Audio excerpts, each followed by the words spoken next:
안녕하세요. 건강매거진 3부의 장정원입니다. 임플란트는 주변 치아나 잇몸에 무리를 주지 않으면서도 또 치아 상실로 인해서 잇몸뼈가 소실되는 현상까지 예방할 수 있기 때문에 사실상 틀니 같은 보철 치료를 보완한 치료법이라고 할 수가 있는데요. 이 수술 시에는 안전성을 가장 먼저 고려해서 치료법을 선택하셔야 한다고 합니다. 자, 오늘은 안전한 임플란트는 무엇인지 좀 자세하게 알아보는 시간을 마련해 봤습니다. 저희 방송을 함께 하시면서 궁금한 점이 있으신 분들 02-6676-0114번 활짝 열려 있습니다. 전화 주시면요. 저희가 상담을 통해서 여러분의 궁금증을 말끔하게 해결해 드리겠습니다. 자, 오늘 안전한 임플란트 좀 자세하게 알아볼 텐데요. 치과 의사 황성식 원장과 함께 하도록 하겠습니다. 원장님 안녕하세요. 안녕하세요. 네, 반갑습니다. 요즘에 이 임플란트 치료 고령 환자분들도 상당히 선호를 많이 하신다고 알고 있는데 예. 이 수술 환자분들이 상당히 늘었다고 해요. 어떤 이유가 있을까요? 작년부터 이제 임플란트가 건강보험이 적용되기 시작했습니다. 네, 그래서 좋네요. 이제 현재는 이제 만 75세 이상 분들만 해당이 되는데 연령 제한이 좀 있군요. 예, 근데 네. 한 달 정도 남았죠. 한 달도 안 남았네요. 7월 1일부터 네. 이제 만 70세 이상으로 적용이 완화가 됐어요. 그래서 이제 그렇군요. 많은 분들이 혜택을 받을 거라고 예상하고 있습니다. 네, 사실은 많은 분들이 걱정하시는 게 또 임플란트는 부작용을 빼놓지 않을 수가 없어요. 그거는 이 부분은 좀 어떤가요? 임플란트를 한 15년 정도 수술해 오다 보니까 네. 임플란트를 하는 것이 중요한 게 아니라 안전하게 잘해서 오래 쓰는 게 중요하다는 걸 네, 맞아요. 다시금 생각하게 되는데요. 공통적인 특징이 있어요. 네. 부작용 나시는 분들이. 네. 그러니까 우선 마음이 급하신 분들, 뭐든지 빨리빨리 해야 되는 분들이 네, 있어요. 우리나라 한국 사람들의 그리고 특징이기도 하죠. 최첨단 시술만 고집하시는 분들이 있어요. 근데 네. 의료라는 거는 반드시 첨단 시술이 또 좋은 건 아니거든요. 그래서 기본이 중요하고 안전한 게 중요한데 이제 본인 몸 상태 생각하지 않고 네. 무리하게 수술을 고집한다거나 아니면 정해진 프로토콜이 있는데 그걸 지나서 빨리 시간을 단축하기를 원하시는 분들이 네네. 꼭 나중에 문제가 생기더라고요. 그렇군요. 자, 그러면 잘못된 임플란트 식립 사례는 어떤 것들이 있는지 저희가 한번 실제 사례를 보여드리도록 하겠습니다. 어떤 사례들이 있었나요? 예, 사진을 네. 한번 보면서 설명을 드리겠습니다. 네, 지금 나오고 있죠. 2005년도 사진인데요. 이분이 지금 처음 오셨을 때 위하고 아래 어금니 쪽이 다 치아가 없으셨어요. 그렇네요. 네, 그래서 우선 처음에는 그 아래부터 임플란트를 한번 해보기로 했거든요. 네. 그래서 보시면 아래 임플란트를 이제 어금니 쪽에 3개씩 6개를 길고 튼튼하게 잘 심었습니다. 네. 이제 잘 심어 잘 쓰시고 한 5년 정도 있다가 다시 오셨어요. 네. 이제 이번에는 2010년도 사진이거든요. 보통 이제 위에 보면 5개씩 양쪽에 어금니가 많이 네. 들어가 있죠. 네. 근데 그 남자분이시고 어금니이기 때문에 필요한 길이와 필요한 직경이 있습니다. 거물로 치면은 이게 안반 기초가 되는 기둥이기 때문에 네네. 반드시 필요한 직경과 길이가 있거든요. 근데 이제 이분은 무리하게 빨간 원안에 보시면 네. 짧은 임플란트를 식립을 하시는 거예요. 본인에게 맞지 않는 걸 그렇죠. 식립하셨네요. 예. 어금니는 힘을 가장 많이 받는 부위잖아요. 네. 그래서 바로 보시면 2010년도 사진이죠. 4개월 뒤에 임플란트가 빠졌습니다. 예. 네. 그래서 어쩔 수 없이 사랑니 쪽의 임플란트에다가 네. 보철을 묶어서 해결한 사진인데 임플란트는 보통 해서 몇 달 만에 빠진다고 하면 네. 누가 하겠습니까? 그러니까요. 예, 그래서 아무리 못해도 10년, 20년을 바라보고 해야 되는 건데 너무 급한 마음에 본인한테 맞지 않는 그 사이즈의 임플란트를 선택을 했다가 네. 4개월 만에 임플란트가 빠진 그런 경우라고 볼 수 있겠습니다. 네, 본인에게 잘 맞는 임플란트를 잘 식립을 하는 게 무엇보다 중요하겠네요. 그렇죠. 이분은 뼈 이식을 반드시 했어야 되는데 네. 뼈 이식을 안 하다 보니까 어쩔 수 없이 짧은 임플란트를 심다 보니까 부작용이 네. 생긴 사례입니다. 네, 알겠습니다. 자, 그러면 잘된 임플란트 식립 사례를 저희가 또 준비를 해봤거든요. 어떤 차이가 있는지 한번 또 볼게요. 비슷한 경우를 네. 보겠는데요. 자, 이분이 조금 전에 문제가 생긴 분이죠. 근데 네. 방금 전에 봤던 부작용 사례와 같은 경우입니다. 상악동이라고 하는데요. 상악동은 보통 우리가 축농증이 생기면 네. 생기는 부위죠. 이비인후과에서. 근데 상악동이 크게 내려와 있으면 이 부분에 임플란트를 심으면 짧게 심거나 아니면 상악동 안으로 임플란트가 들어가는 경우가 생겨요. 네. 그래서 반드시 상악동이 내려와 있으면 뼈 이식을 해야 되는데 자, 뼈 이식을 한 사진을 보겠습니다.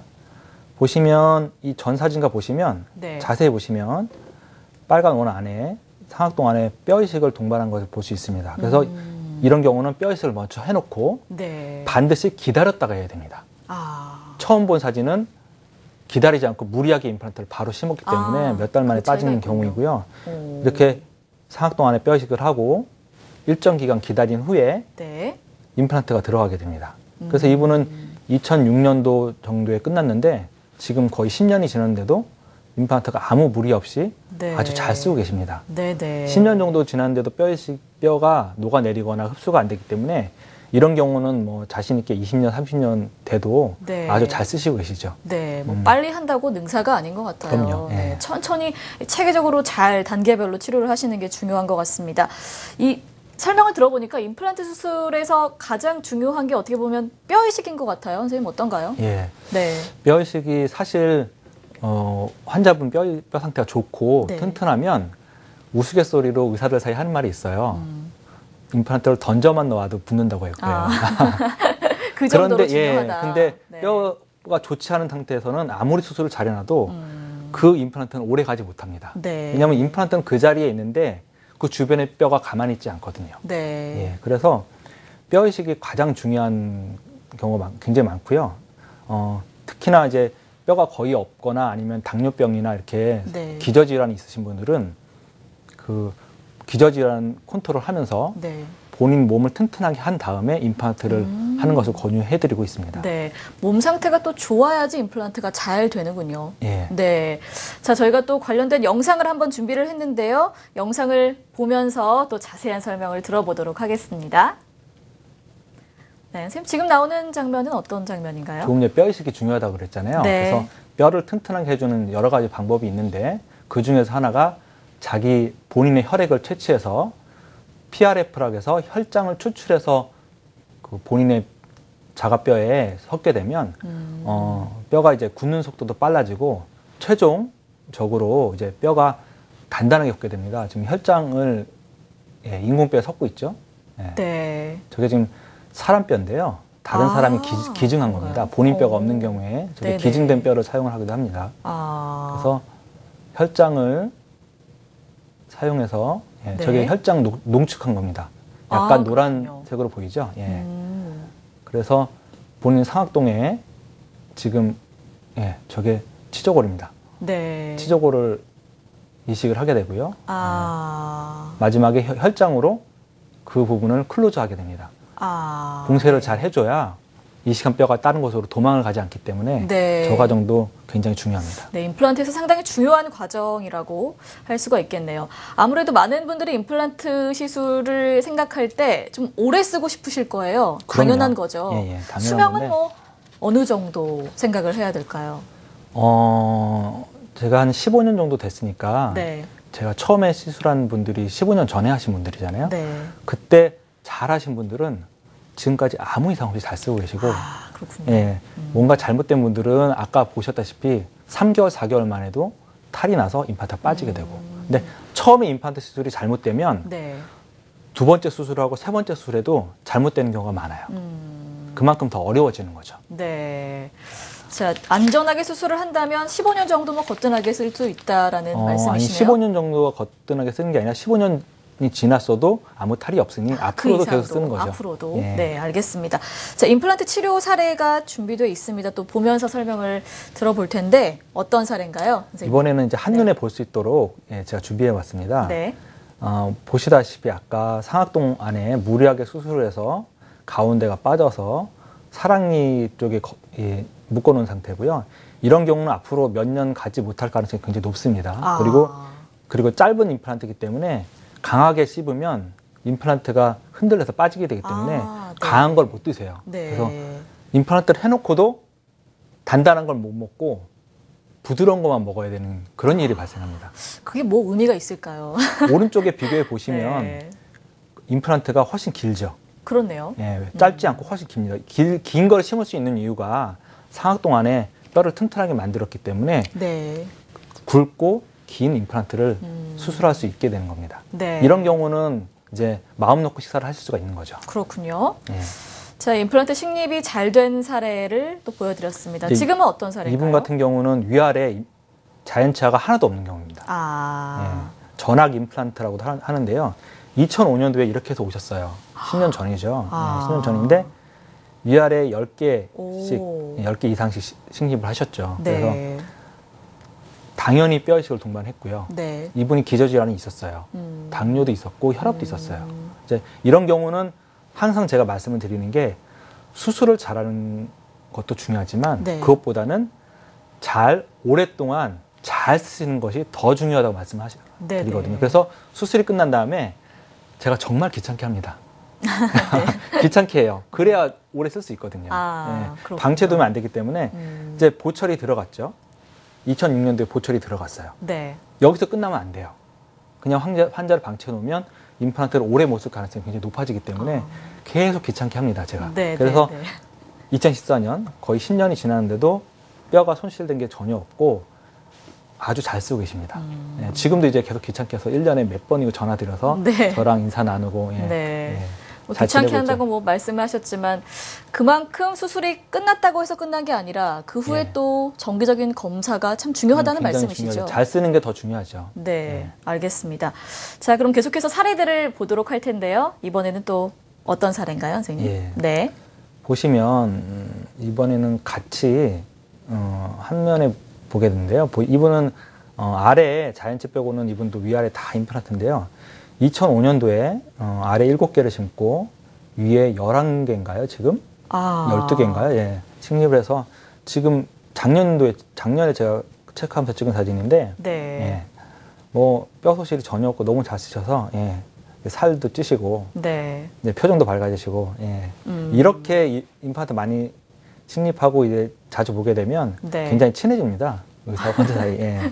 서로, 알리는 못하니 다 알고. 예. 검진은 뭐 1년에 몇 번 정도 보통 받아야 되나요? 기저질환 많이 들어보죠, 기저질환. 네. 최근에 많이 듣는 말이기도 한데, 기저질환이 있으신 분들은 제가 한 1년에 한 3번, 4번 귀찮게 부르고요. 근데 네. 젊고 튼튼하신 분들은 그렇게 오실 필요까지도 없고, 또 자주 보면 또 싫어합니다, 젊으신 분들.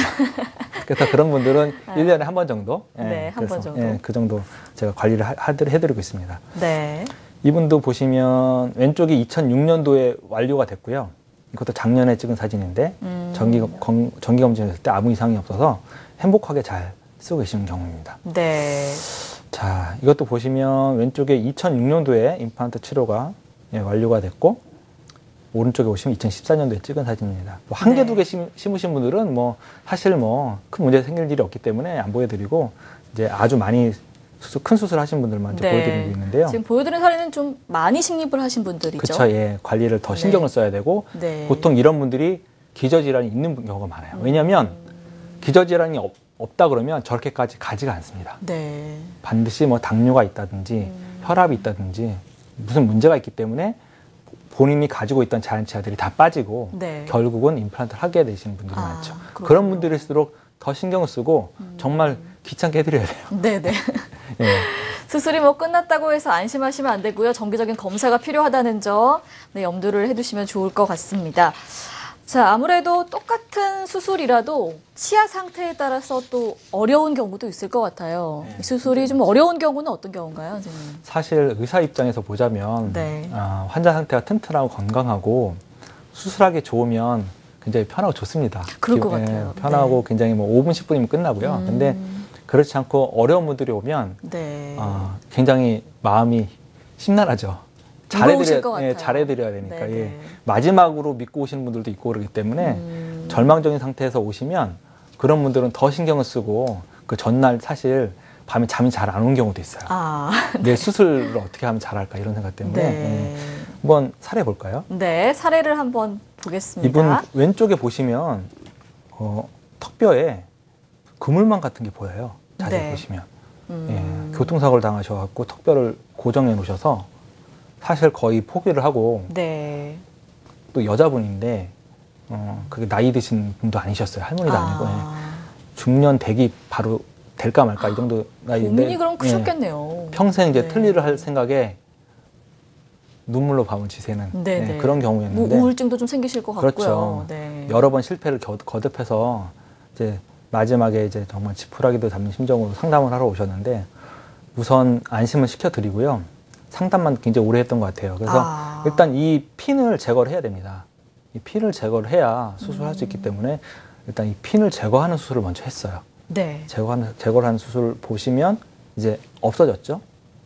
네. 자, 전에 보시죠. 예, 구물망 같은 게 있다가 없어졌죠. 예, 제거를 하는 수술하고 이제 제거를 했다고 임플란트 바로 수술할 수 있는 게 아니기 때문에 네. 여기에 임플란트가 심을 수 있게 충분한 뼈를 만들어주는 수술이 필요합니다. 이제 네. 굉장히 중요한 단계죠. 그래서 여기다가 이제 다시 임플란트를 심고 여기 자세히 보시면 짧은 나사목 같은 게 보여요.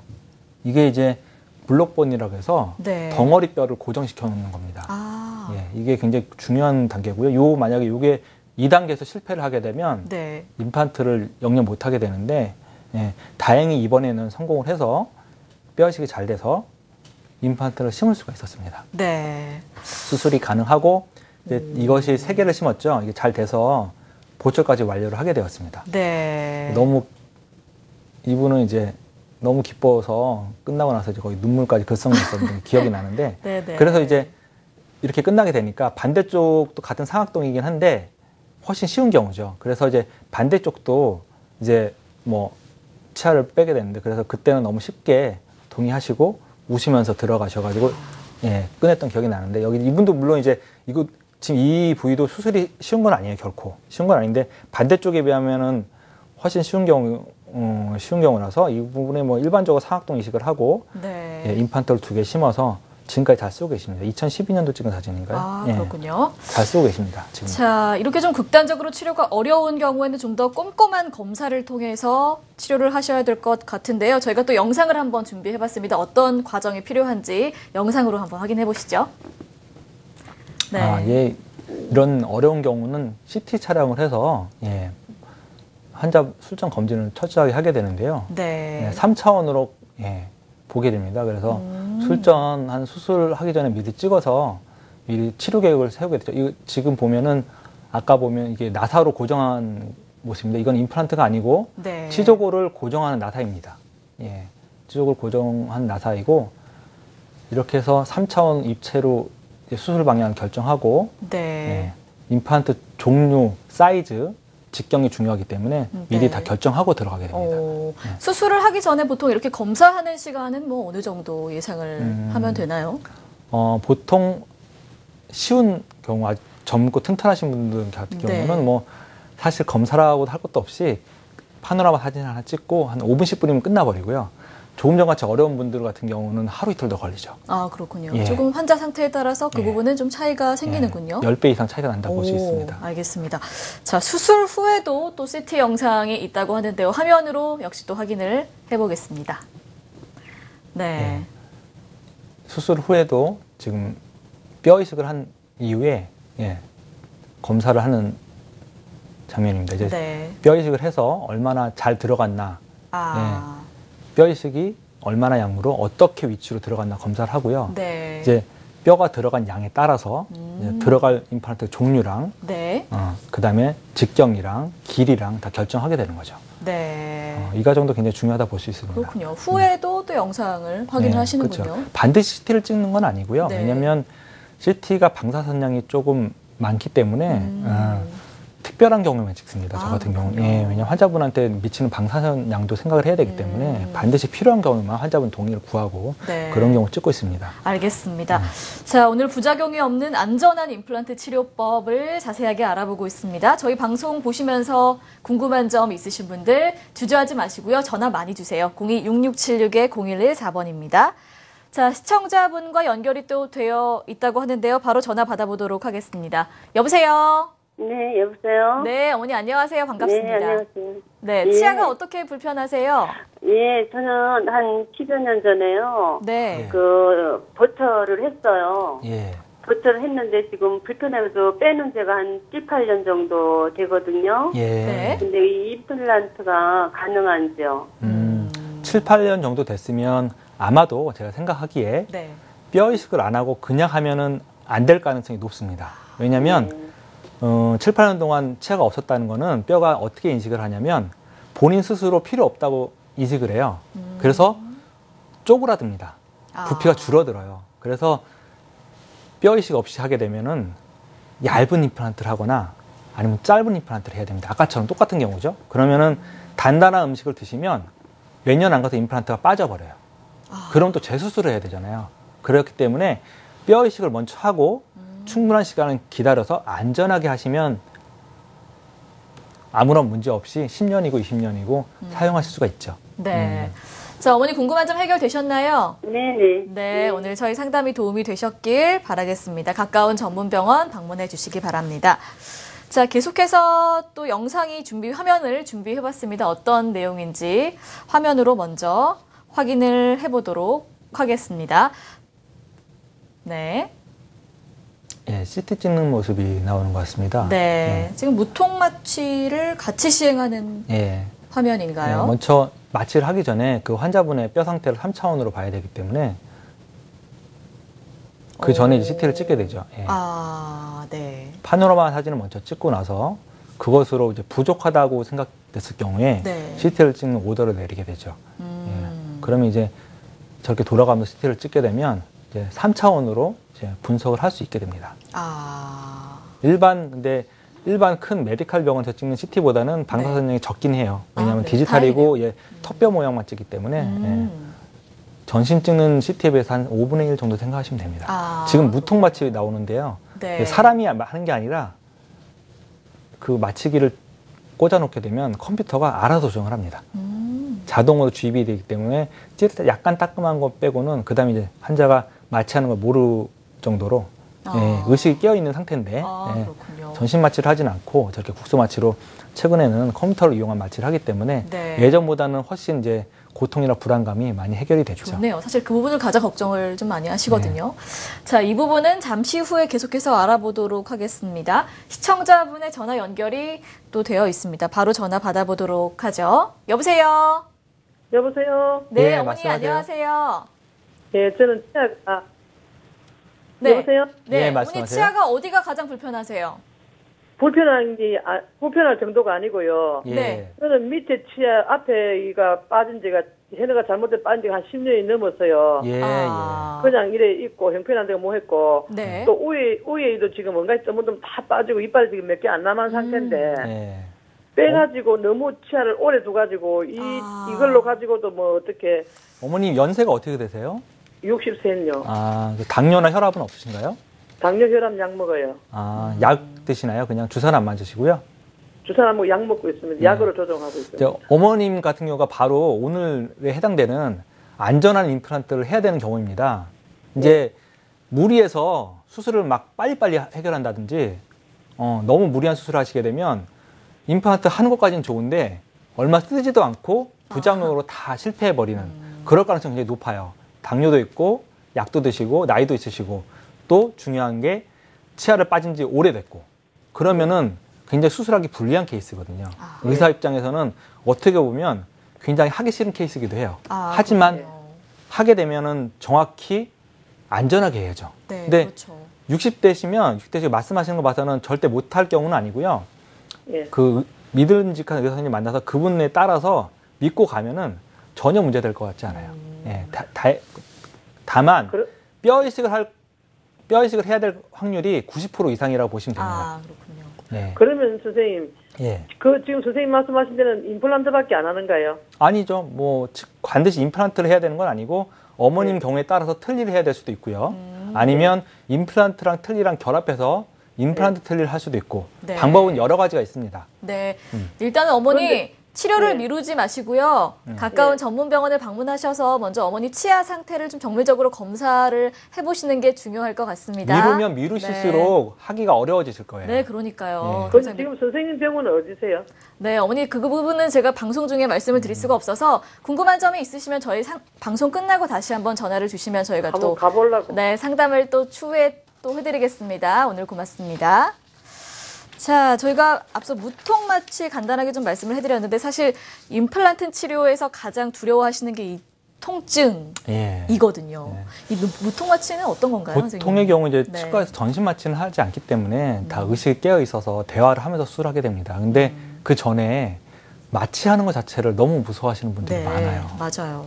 어머니들 같은 경우는 애 낳는 것보다 무섭다고 그렇게 하시는데 제가 처음 15년 전에 임플란트 수술 하기 전만 해도 무통 마취라는 개념이 잘 없었어요. 그때는 어쩔 수 없이 그냥 아픈 걸 감수하고 했는데 이제 무통 마취라는 것이 생기고 나서 컴퓨터의 도움을 받다 보니까 이제 그 사람이 할 수 없는 그 영역에 이제 기계가 들어온 거죠. 그러면서 이제 편안하게 마취를 받고 아픈 걸 줄여주고 마취가 끝난 후에는 전혀 아프지 않으니까요. 마취하는 과정이 힘들었던 거지 그렇죠. 마취가 되고 나면 그냥 아픈 건 없는 거거든요. 그 부분에 대해서는 걱정 안 하셔도 될 것 같습니다. 네, 알겠습니다.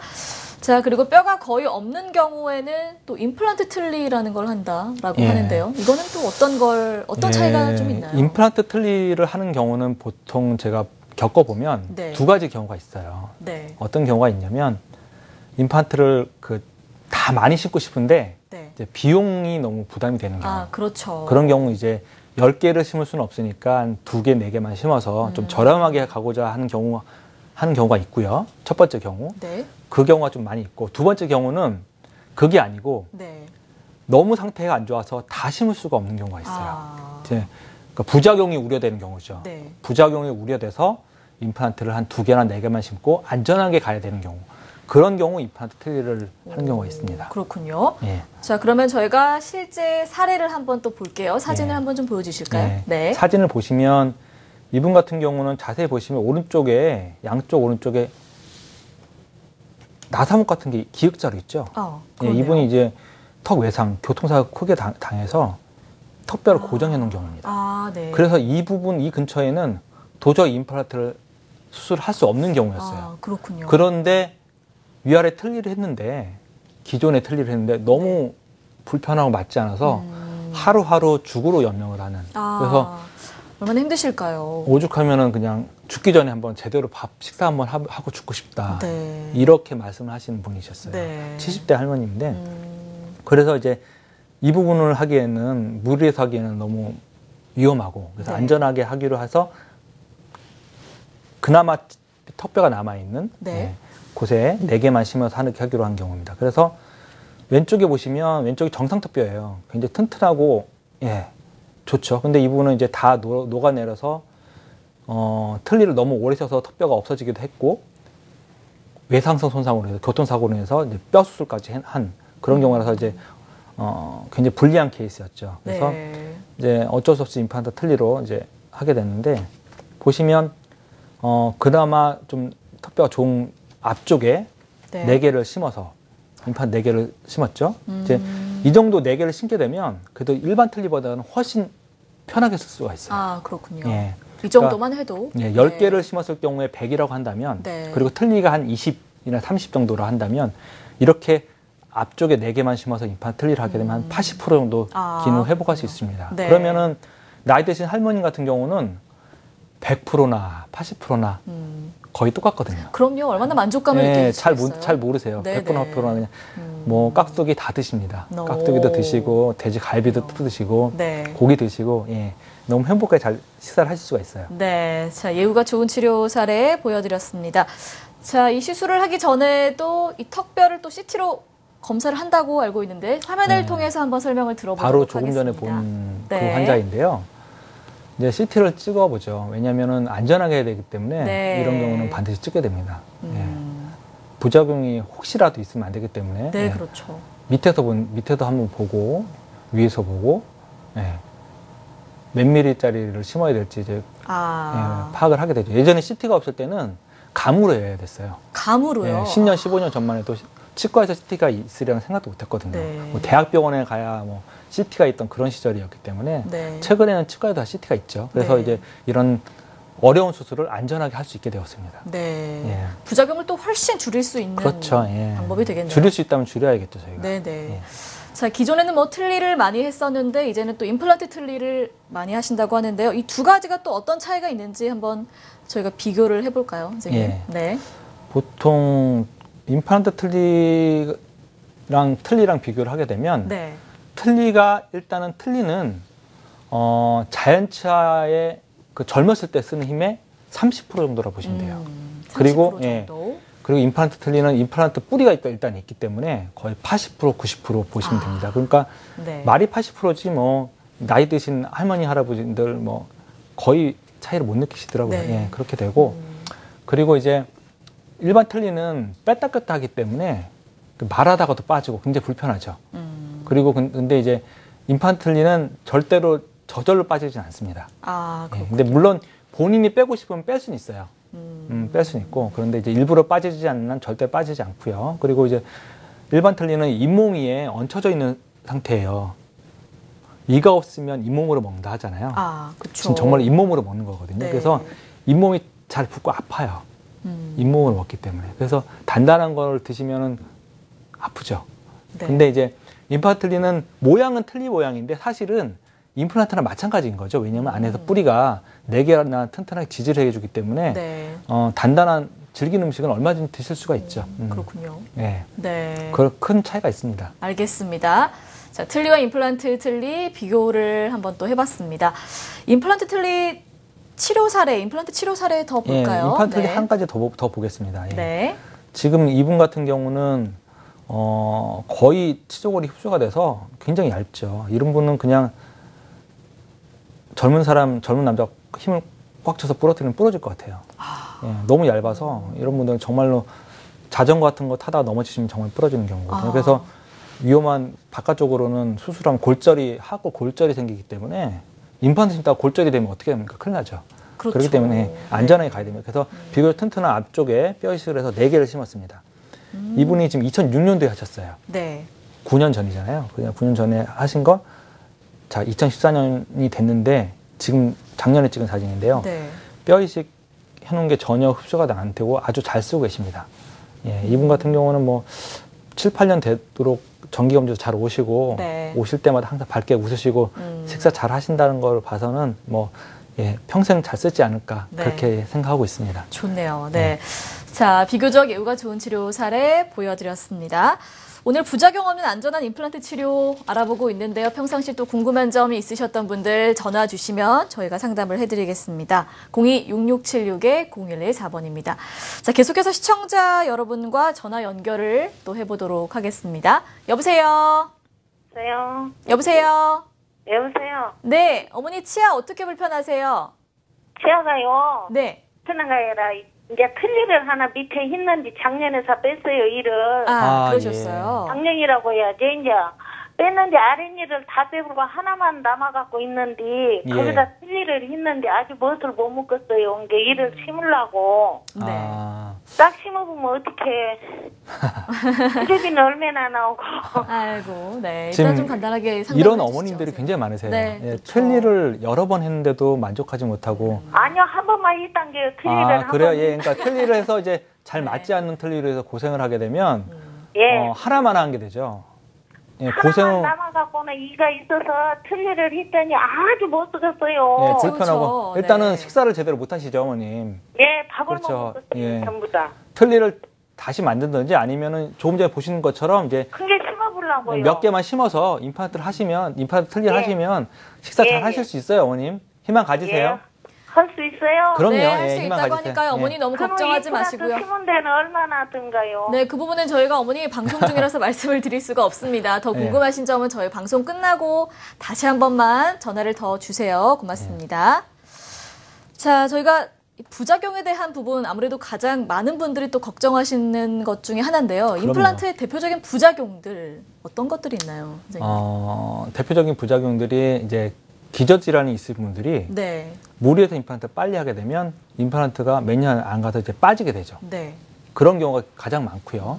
그리고 이제 두 번째로는 이제 감염 관리가 안 돼서 지금 최근에 메르스 사태 보시면 아시지 않습니까? 네. 모든 것이 이제 세균이나 바이러스가 중요한데 감염 관리가 안 돼서 세균 감염이 오시는 경우가 있어요. 아, 또 그렇군요. 그래서 골수염이 오거나 오. 그래서 뼈가 다 녹아내려서 네. 임플란트 하려다가 오히려 병을 얻게 되는 경우도 있습니다. 아, 네. 그런 경우가 있고 아까 보셨다시피 상악동에 뼈 이식을 해야 되는데 뼈 이식을 안 하고 상악동 안에 임플란트 심었다가 임플란트가 상악동 안에 들어가게 됩니다. 네. 그렇게 되면 어떤 일이 생기냐면 걸을 때마다 임플란트가 안에서 울려요. 그게 느껴져요. 딸그락딸그락 얼마나 신경 쓰일까요, 그게? 그렇죠. 그러면 그걸 제거를 해야 되는 수술인데 그거는 굉장히 큰 수술입니다. 전신 마취를 해야 될 수도 있고요. 그래서 안전하지 않고 무리하게 임플란트 했다가는 정말 안 하는만 못한 오히려 그런 경우가 생깁니다. 네. 치아 상태에 맞춰서 꼼꼼하게 치료 계획을 잘 세워서 치료를 하시는 게 중요할 것 같습니다. 자, 이번에는 전체적으로 치아 없는 분들, 무치아인 분들의 또 사례가 조금 전에 전화 오신 그분이랑 좀 비슷한 경우인데요. 네. 사례 한번 볼까요? 위아래 하나도 없는 할머님이세요. 70대 할머님인데 하시기 전에 사진 보이죠? 눈을 좀 가렸는데 입안에 하나도 없는 사진이에요. 그래서 하고 나서 치아를 하게 되니까 아주 밝게 웃으시고 식사도 잘하시고 무엇보다 이제 할머니 얼굴이 아니게 된 거죠. 치아가 낫게 되면 주름도 많이 생기고 이제 할머니 얼굴이라고 그러는데 이제 하고 나서 한 20년 젊어지셨다고 하시더라고요. 입 안을 볼까요? 한번 겉에 보지 말고 입 안을 보겠습니다. 입 안에 보면 다 안 심었어요. 무리하지 않고 위에는 6개만 심고 아래는 4개만 심었습니다. 그렇군요. 다 심게 되면 10개, 12개, 보통 치아가 한쪽에 14개씩 28개인데 이분은 10개만 심었죠. 반 이상 줄이고 끝나고 나면 치아가 다 들어갑니다. 젊었을 때 오른쪽 보시면 젊었을 때 치아랑 큰 차이가 없죠. 그래서 할머님이지만 여성분이기 때문에 예쁜 치아색을 원하셔서 전부 치아색으로 만들었어요. 이분 같은 경우는 끝났고요. 이분 같은 경우 보면은 아래 10개, 20개 안 심었어요. 4개만 심었어요. 4개만 심어도 임플란트 틀니를 충분히 잘 쓸 수 있습니다. 심어서 완성을 해드린 경우입니다. 이분 같은 경우 왼쪽에 치아가 하나 남아있는데 이 하나 남은 치아에 무리해서 틀니를 하다 보니까 틀니를 하긴 했는데 식사를 전혀 못한, 안 하는 일만 못한 경우가 돼서 그래서 필요 없는 치아 빼버리고요. 발치하고 4등분해서 임플란트를 무리하지 않고 직접 4개를 심어서 임플란트 틀니를 완료를 했습니다. 무치약 임플란트라고 하죠. 이분 같은 경우도 무리해서 안 심고 6개만 식립을 한 다음에 가운데 있는 거는 임시치아를 바로 해드렸어요. 임시치아라는 건 뭐냐면 임플란트 심고서 6개월, 1년 걸리는 기간 동안에 아무것도 없으면 너무 불편하잖아요. 그동안에 쓰실 임시치아를 이제 급속으로 만드는 겁니다.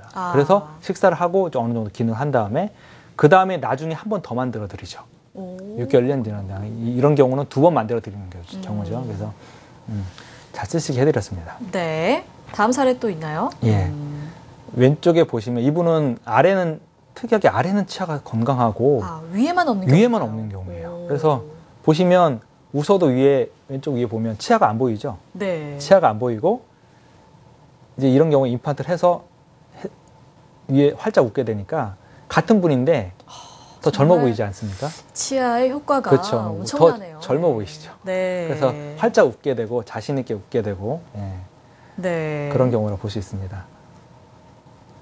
자, 이분 같은 경우는 이제 앞니 쪽에는 포세린하고 해서 치아색으로 들어가고 뒤에 어금니 쪽에는 티타늄 튼튼하게 그런 경우입니다. 뭐 안쪽은 그렇게 잘 보이지는 환자분에 따라서 이제 상의해가지고 그 환자 본인이 원하시면 그렇게 들어가는 경우도 있습니다. 자, 이분 같은 경우는 아래 보면은 아랫니가 없는 경우인가요? 자연치아 2개만 남겨놓고 위에도 앞니만 있는 경우인데 이렇게 한두 개 남겨놓고 틀니를 하게 되면 치아 한두 개 때문에 그 틀니가 잘못 만들어져서 식사를 거의 못하게 되는 경우가 많아요. 그런 경우는 과감히 포기를 하고 임플란트 틀니로 권유해드리는 경우가 많죠.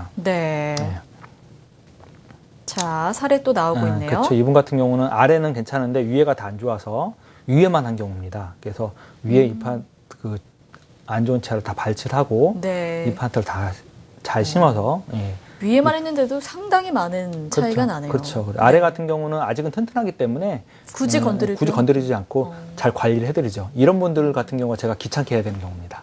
그런가요? 아래 치아를 빠지지 않게 해야 되니까 정말 귀찮게 해서 아래 치아를 오래 쓸 수 있게 해야 되는 그런 경우죠. 사례 더 있나요? 이분 같은 경우는 불행히도 위아래가 다 안 좋은 경우죠. 보시면 굉장히 잇몸에서 고름도 많이 나오고 치석도 많이 있고 기저질환도 있어서 치아를 다 빼고 위아래 임플란트를 한 다음에 아름답게 이쁘게 잘 들어갔죠. 이런 경우는 뭐 다 드실 수 있어요. 네. 자, 예후가 좋은 치료 사례들 보여드렸습니다. 자, 그리고 또 앞니가 상실된 경우 있어요. 이런 경우는 아무래도 웃을 때 가장 많이 보이는 부분이기 때문에 심미적인 부분도 좀 고려를 해야 될 것 같은데 어떻게 좀 치료를 또 하시나요? 그렇죠. 네. 이제 어금니 같은 경우는 환자분들이 가장 궁금해하시는 게 네. 얼마나 빨리 식사를 할 수 있냐. 그렇죠. 이걸로 그렇죠. 식사를 하니까요. 그리고 어디까지 씹을 수 있냐, 뭐까지 네. 먹을 수 있냐. 그런 경우한테 궁금해하시고. 근데 앞니는 이제 젊으신 분들이 많이 오시는데 네. 그 식사보다는 그 심미성이 중요합니다. 그렇죠. 보여지는 부분이. 그렇죠. 그러니까 중요하죠. 빠지기 전의 상태로 돌아가시기를 원하세요. 아주 자연스럽게 네. 피가 안 나게. 네. 이제 그게 가장 관건이고요. 그래서 특히 젊으신 분들 뭐 사고를 당하거나 아니면은 자전거를 타다가 넘어지거나 네. 인라인 스케이트 타다가 넘어지거나 그죠? 격렬하게 농구를 하다가 부딪혀서 빠지면 그런 경우는 정말 티가 안 나게 하는 게 중요하죠. 그래서 이분 네. 같은 경우는 젊으신 분은 아니셨는데 치주 질환으로 해서 빠져가지고 예, 4개가 상실이 됐는데 임플란트를 2개만 심어서 예, 4개를 끝난 경우입니다. 보시면 예, 자세히 보시면 왼쪽이 수술 전 사진이고요. 오른쪽이 끝난 사진입니다. 네. 그리고 이분은 딱 하나만 빠진 경우죠. 이런 경우는 내가 빠지기 전부터 똑같이 해달라. 네. 거의 보통 예, 그걸 원하세요. 그렇죠. 예, 그래서 그리고 그 다음에 2번째로 중요한 게 발음이 중요하거든요. 발음. 발음. 예.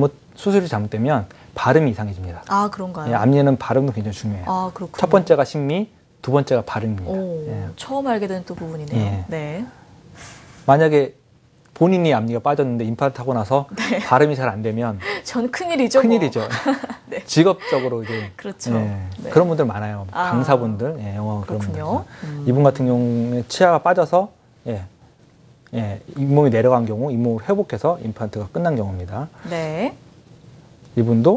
이분은 색이 보시면 이 전 분이랑 이 바깥 분이랑 네. 이분이랑 보면 색이 굉장히 노랗대요. 아, 네. 굉장히 노랗기 때문에 이런 거 무조건 하얗게 해드리면 싫어해요.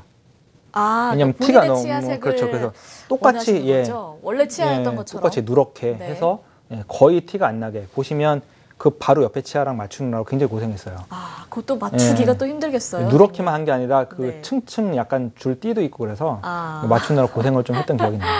그렇군요. 남자분들이라고 요새 심미적인 걸 안 따지는 게 아니거든요. 네. 어떤 경우는 더 민감하세요. 예민하시고 그런가요? 하나 둘 따지세요. 네. 그렇기 때문에 굉장히 신경을 많이 쓰고 있습니다. 네. 자, 신미성까지 고려해서 치료한 앞니 임플란트 치료 사례 더 준비가 되어 있다고 하는데 어떤 사진들인가요, 선생님? 네. 더 있나요?